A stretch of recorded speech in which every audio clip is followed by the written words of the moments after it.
बिस्मिल्लाहिर्रहमानिर्रहीम।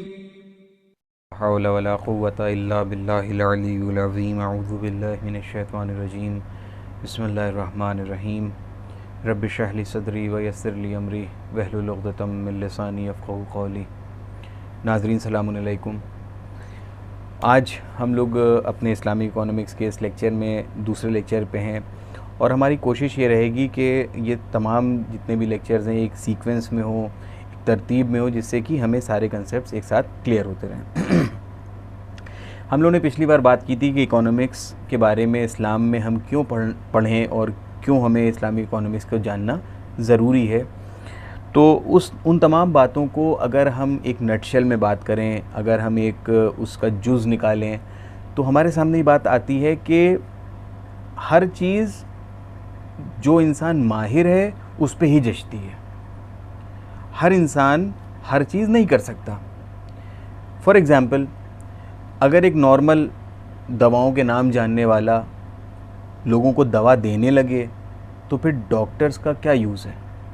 नहीं पॉसिबल है उसके लिए कि जो सिर्फ दवाओं के नाम जानना और उसकी महारत हासिल करना, ये दोनों बातें अलग अलग हैं। तो महारत जो हासिल की है हम उसके पास जाएंगे, ना कि उसके पास कि जो सिर्फ नाम जानता है। नाम तो हम भी बहुत सारे जानते हैं, बट हम किसी का इलाज नहीं कर सकते। इसी तरीके से अगर हमें अपने बच्चे का करियर को बनाना है तो we will go towards the counsellors.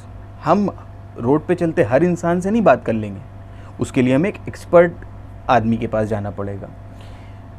ये तो बहुत ही एक बड़े लेवल की बात हो गई। यहाँ पे तो हर आदमी अपने आप को डॉक्टर समझ भी लेता है, काउंसलर भी समझ लेता है, लेकिन हम अपनी गाड़ी को किसी के पास नहीं ले जाते बनवाने के लिए, बल्कि एक एक्सपर्ट मैकेनिक हम वहाँ ढूंढते हैं कि एक्सपर्ट मैकेनिक कौन है, कंपनी में दिखाएं या बाहर दिखाएं। तो we have to be expert in all these things. तो अगर हम इस्लामी इकोनॉमिक्स की बात करते हैं तो हमारे इस्लाम में, हमारी शरीयत में जो फ़ंड्स आ रहे हैं खुम्स के ज़रिए, ज़कात के ज़रिए, सदक़ात के ज़रिए और दीगर चीज़ों के ज़रिए, लोगों की अपने आप जो वॉलंटरी डोनेशंस हैं उनके ज़रिए, इनका सही इस्तेमाल होना बहुत ज़रूरी है। क्योंकि अगर उन पैसों का सही इस्तेमाल नहीं होगा तो ठीक है, वक्त ब वक्त हमको पैसों की ज़रूरत अगर समाज में किसी को होती है तो हम उसको उसकी इमदाद कर देंगे, हम उसके लिए मदद पहुंचा देंगे, लेकिन हम उसको लेम बना रहे हैं, हम उसको लंगड़ा लूला बना रहे हैं। तो हमको अगर परमानेंटली सोसाइटी में एक ऐसा निज़ाम कायम करना है कि जिससे हमारे लोग, हमारे अपने कभी भी परेशान ना हो, तो हमको एक ऐसा निज़ाम बनाना पड़ेगा, हमें एक ऐसा सिस्टम बनाना पड़ेगा कि जहाँ पे फाइनेंशियल स्टेबिलिटी हो, लोगों को फाइनेंशियल अवेयरनेस दी जाए, ताकि वो जो पैसा खुम्स और ज़कात का अल्हम्दुलिल्लाह हम लोग निकालते हैं उसका सही इस्तेमाल हो, मिस अप्रोप्रिएशन ऑफ फंड्स ना हो। तो समाज में हर एक इंसान की एक अपनी अलग इम्पोर्टेंस होती है। हर इंसान को वही करना चाहिए जिसमें वो माहिर हो। तो हर इंसान इकोनॉमिक्स जो नहीं जानता है वो फंड्स का मिस एलोकेशन करता है। इसीलिए कहा जाता है कि एक्सपर्ट का होना ज़रूरी है। वहाँ पे वो इस बात को जाने, उस बात को समझे, और ये इल्म हासिल करना सब पर वाजिब है। हमको ये पता होना चाहिए कि हम अपने पैसे का इस्तेमाल किस तरह करें ताकि फलाह व बहबूदी हमारे लिए, हमारे नसीब में आ जाए। अमीरुल मोमिनीन अली इब्न अबी तालिब अलैहिस्सलाम ने अपने जो ख़त उन्होंने मालिक अश्तर को लिखा था, उसमें उन्होंने साफ़ तौर पे, वाज़े तौर पे फ़रमाया कि put the best of them in the charge of your affairs. अपने उन कामों में बेस्ट को एम्प्लॉय करो। इसी तरीके से आगे उसी ख़त में जनाब अमीर फरमाते हैं कि assign every matter in proper place and do every job at the appropriate time. यहाँ पे जनाब अमीर अपने उन मैनेजमेंट स्किल्स के बारे में बात कर रहे हैं कि जिनके बारे में हमें किसी काम को करने से पहले सोचना चाहिए कि हर मैटर एक प्रॉपर टाइम पे हो और एक अप्रोप्रिएट प्लेस पे हो। एक आदमी का होना ज़रूरी है जो उस काम को करे, एक टाइम का होना ज़रूरी है, साथ ही साथ उसकी एक प्लेस भी अप्रोप्रिएट होना ज़रूरी है। जनाब अमीर के इरशाद के बाद अगर यहाँ पे तो इस बात को हमने इसलिए पॉइंट आउट कर दिया ताकि ये बात क्लियर रहे हमारे माइंड्स में कि हमको किसी भी फ़न को जानना ज़रूरी है अगर हम उस काम को करना चाहते हैं प्रॉपर वे में। जिस तरह से कुरान मजीद में अल्लाह सुब्हानहू व तआला इरशाद फरमाता है सूरह ज़ुखरुफ की आयत नंबर 32 में कि is it they who portion out the mercy of your lord, it is we who portion out their livelihoods in this world and we raised some of them above others so that some may employ others in their work, but the mercy of your Lord is better than what they amass। तो ये आयत हमें, अगर इसके बारे में हम detail में बात करें, अब इंशाल्लाह आने वाली वीडियोस में हम लोग बात करेंगे, तो यहाँ पे हमें डिवीज़न ऑफ वर्क के बारे में बात कही जा रही है। जनाब अमीर ने अपने ख़त में भी जनाब मालिक अश्तर से ही बात कही, और साथ ही साथ कुरान मजीद की इस आय मुबारका में भी हमको इस बात को क्लियर किया गया कि हमको काम को किस तरह से डिवाइड करना है।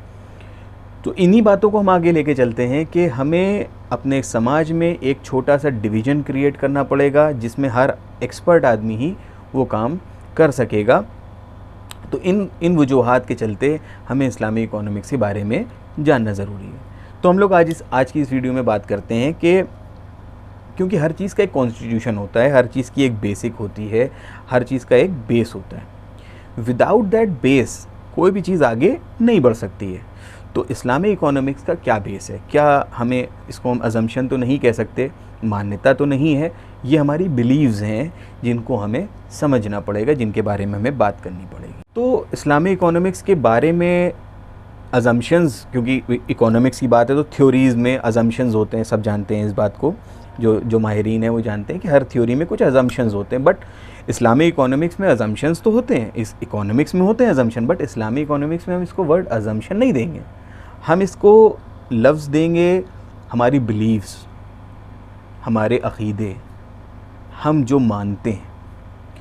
तो the first and the foremost principle is the principle behind the इस्लामी इकोनॉमिक्स इज़ लव, इश्क।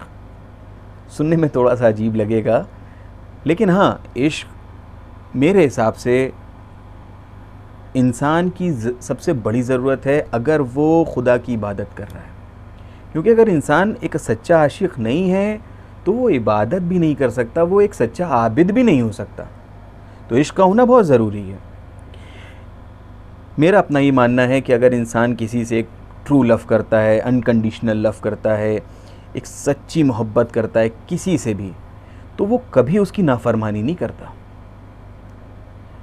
चाहे वो अकेले में हो, चाहे वो सबके बीच में हो, वो कभी भी उसकी नाफरमानी नहीं करेगा जिससे वो मोहब्बत करता है। इसीलिए कहा गया है कि मोमिन की प्राइवेसी भी पाक होती है, वहाँ पे भी वो गुनाह नहीं करता। क्यों नहीं करता? क्योंकि उसको उसके खुदा वहदहू ला शरीक ने हुक्म दिया है कि ये काम नहीं करना है। अब क्योंकि वो सच्ची मोहब्बत करता है तो वो नहीं करेगा। हम अपनी दुनियावी मोहब्बतों में अगर देखें तो दुनियावी मोहब्बतों में कितनी चीज़ें ऐसी हैं जिनसे हम दुनियावी तौर इस दुनिया में मोहब्बत करते हैं, और उस मोहब्बत के चलते हम उन लोगों की उन सारी बातों को हर एक पॉइंट ऑफ टाइम पे वैसे ही मानते रहते हैं जैसे कि उसने कहा था, हमारे उस महबूब ने, हमारे उस आशिक ने कहा था। अगर हमारे महबूब ने ये कह दिया कि मोबाइल का इस्तेमाल नहीं करना है, तुम्हारी आंखों में तकलीफ़ हो जाएगी, तो चाहे भी कुछ हो जाए महबूब की बात को तर्क नहीं करते हम अपने इस दुनियावी इश्क में।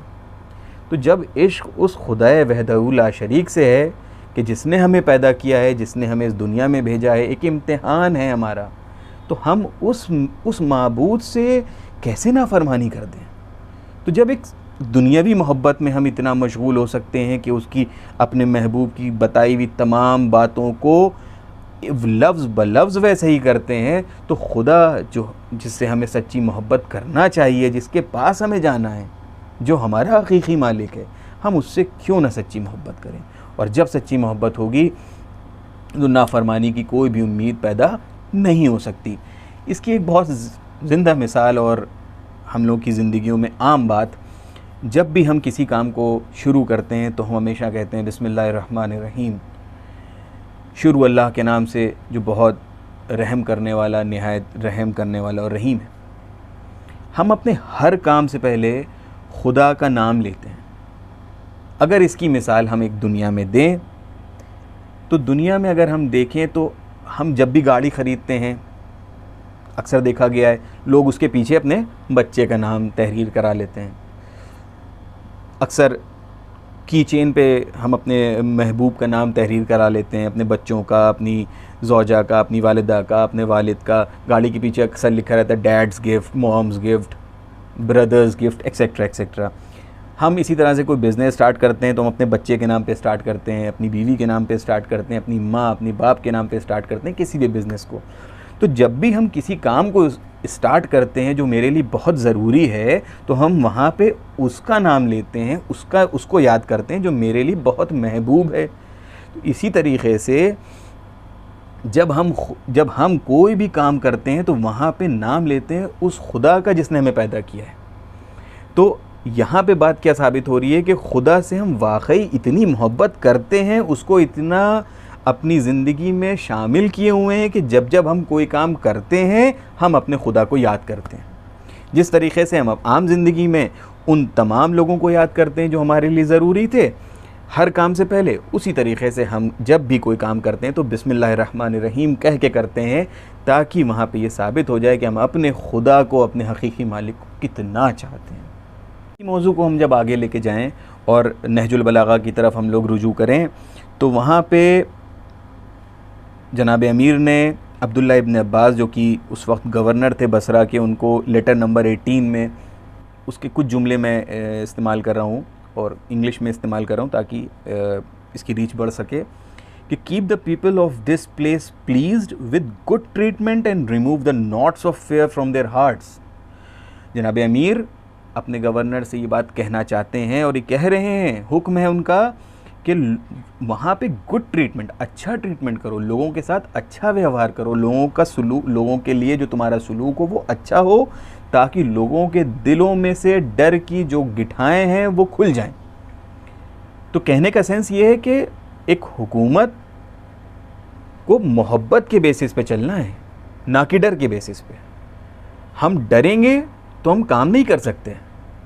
तो यहाँ पे मोहब्बत को बहुत ज़्यादा इम्पोर्टेंस दी जनाब अमीर ने अपने इस ख़त में भी।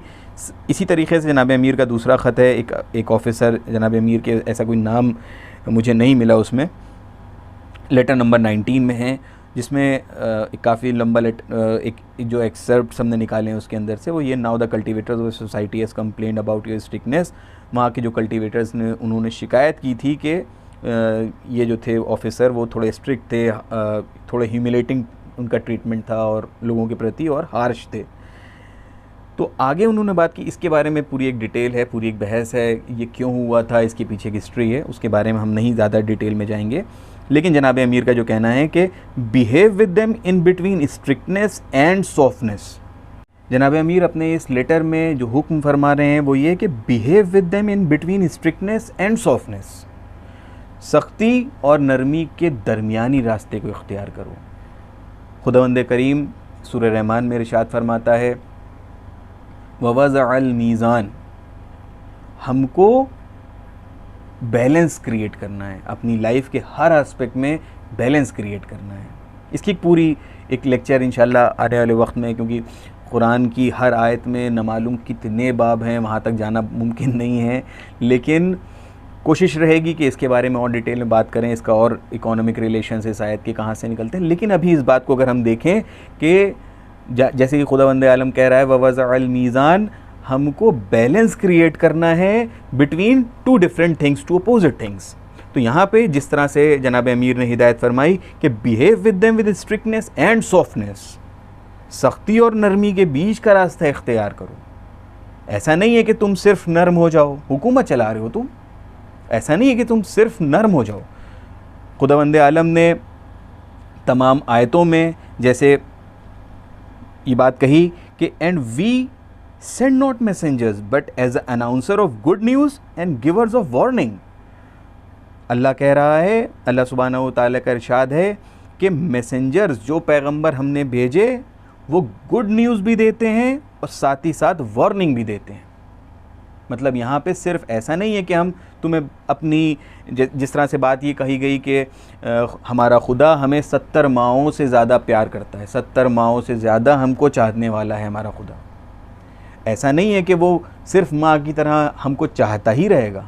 ठीक है, वो हमें चाहता है, हम उसको भी चाहते हैं, हम उसकी हर बात मानते हैं, लेकिन जब हम कोई गलती करेंगे तो वो माँ की तरह स्ट्रिक्ट भी होगा। तो खुदावंद आलम इन आयतों के ज़रिए ये बात को साबित कर रहा है कि अगर वो गुड न्यूज़ दे रहा है तो वार्निंग भी दे रहा है। वार्निंग कब दे रहा है? हमेशा हमें अल्लाह से डरना नहीं है, हमें अल्लाह से मोहब्बत करना है। ऐसा नहीं है कि हम सिर्फ अल्लाह से डरेंगे, डर के काम नहीं होता, डरना है लेकिन उसके गज़ब से डरना है। अगर हम कोई गलती करते हैं तो उसके अजाब से डरना है। बाकी वो हमको बहुत चाहता है, तभी तो तमाम गुनाहों के बाद हमको इतना नवाजता है। इसी मौजू पर अगर हम आगे बात करें तो जनाब अमीर ने जो ख़त जनाब मालिक अश्तर को लिखा उसमें से एक पार्ट हमने निकाला, इंस्ट्रक्शन नंबर 53 है कि कह रहे हैं कि do not stand over them like the greedy beast. ये बात हो रही है सिटीज़न्स को लेके। जनाब अमीर उनको हिदायत दे रहे हैं कि सिटीज़न से किस तरह से डील करना है जनाब मालिक अश्तर को, कि do not stand over them like the greedy beast who feel it enough to devour them, since they are of two kinds, either your brother in religion or like in your creation। हमको या हुक्मरान को कभी भी इस तरह से हुकूमत नहीं करनी है कि जैसे नोचा घसोटी वाले नौबत आ जाए, कि जहाँ पे एक भूखा शेर, एक भूखा भेड़िया अपने शिकार को सिर्फ शिकार करता, उसको फ़र्क नहीं पड़ता कि वो उसका शिकार बच्चा देने वाला है कि नहीं देने वाला है, वो बूढ़ा है कि जवान है, वो सिर्फ शिकार करना जानता है। लेकिन जनाब अमीर ने यह इरशाद फरमाया कि तुम भूखे भेड़िए की तरह उनके पास मत जाओ। आगे इस बात में और बात कही गई कि उनकी कल्टीवेशन पे ज़्यादा ध्यान दो, अपने टैक्स रेवेन्यूज़ से ज़्यादा, मींस टैक्स बेस बढ़ाने की बात की गई ताकि लोग ज़्यादा से ज़्यादा टैक्स दे सकें, और टैक्स रेवेन्यूज़ के ऊपर बहुत ज़्यादा फोकस नहीं किया गया। तो इसी में आगे उन्होंने बात करी लेटर नंबर 46 में एक अपने ऑफिसर से जनाब अमीर ने कि add a little harshness to the mixture of leniency and remain lenient where leniency is more appropriate. Leniency और स्ट्रिक्टनेस को साथ में लेके चलने की बात की गई, जैसे कि मैंने कहा कि वज़अल मीज़ान, हमें हर चीज़ बैलेंस में क्रिएट रखनी है। सो अगर हम इन बातों को कंक्लूड करें तो हम ये देखते हैं कि अपने आसपास अपने रीसेंट एरा में हर कंट्री डिमांड करती है कि उसका सिटीज़न पेट्रियोटिक हो, एक सेंस ऑफ ऑनर हो उनके सिटीज़न्स के साइड से गवर्नमेंट के लिए। तो क्वेश्चन ये आता है कि ये sense of pride, sense of patriotism and sense of belongingness कहाँ से आएगी? जब हमें अपने देश से मोहब्बत होगी, जब हम अपने निज़ाम से मोहब्बत होगी, क्योंकि वो हमसे मोहब्बत करता होगा तो हम उससे भी मोहब्बत करेंगे। यही बात को अगर हम यहाँ पे अप्लाई करें तो खुदावंद आलम हमको 70 माओं से ज़्यादा मोहब्बत करता है, तो बदले में हम भी तो मोहब्बत करेंगे ना। जब हम सच्ची मोहब्बत करेंगे तो वहाँ पे डिसोबीडियंस का सवाल ही पैदा नहीं होता। वहाँ पे सिर्फ़ और सिर्फ एक चीज़ का सवाल होता है, एक चीज़ का जवाब मिलता है कि हमको क्योंकि मोहब्बत मिल रही है और बेपनाह मोहब्बत मिल रही है एक ऐसी ज़ात से जो रहमान है, जो रहीम है, और हम चाहे जितने भी गुनाह करते हैं खुदा अपनी रहमतों से मुँह नहीं मोड़ता। तो बदले में हम भी खुदावंद आलम को से मोहब्बत करेंगे, और जिस वक्त ये मोहब्बत अपने पाए कमाल पे होगी, एक ट्रू और अनकंडीशनल लव होगा, तो वहाँ पे हम इस्लामिक इकॉनमी के इस कंसेप्ट को समझ सकेंगे। इस्लामिक इकॉनमी में होने वाले तमाम चीज़ों को तभी हम समझ सकेंगे जब हम अपने खुदा से सच्चा इश्क करेंगे, सच्ची मोहब्बत करेंगे, क्योंकि मोहब्बत सेक्रीफाइस मांगती है। आगे वो आपसे खुम्स मांगेंगे, आगे वो आपसे ज़कात मांगेंगे, आपके कमाए गए पैसे से डिस्ट्रीब्यूशन मांगेंगे। आप जो मेहनत करते हैं आपके पैसे पे अपना भी हक़ बताया जाएगा। तो जब तक कि मोहब्बत नहीं होगी आप अपनी मेहनत का पैसा किसी को नहीं देंगे। तो इसलिए इन तमाम बातों में आगे बढ़ने से पहले हमें अपने खुदा से, अपने हकीकी मालिक से इतनी मोहब्बत करनी होगी, इस शिद्दत से मोहब्बत करनी होगी कि आगे अगर वो कुछ मांग भी ले तो हंसते हंसते दे दें, हमें उसमें सवाल करने की ज़रूरत ना पड़े। शुक्रिया, वस्सलाम, इल्तिमास।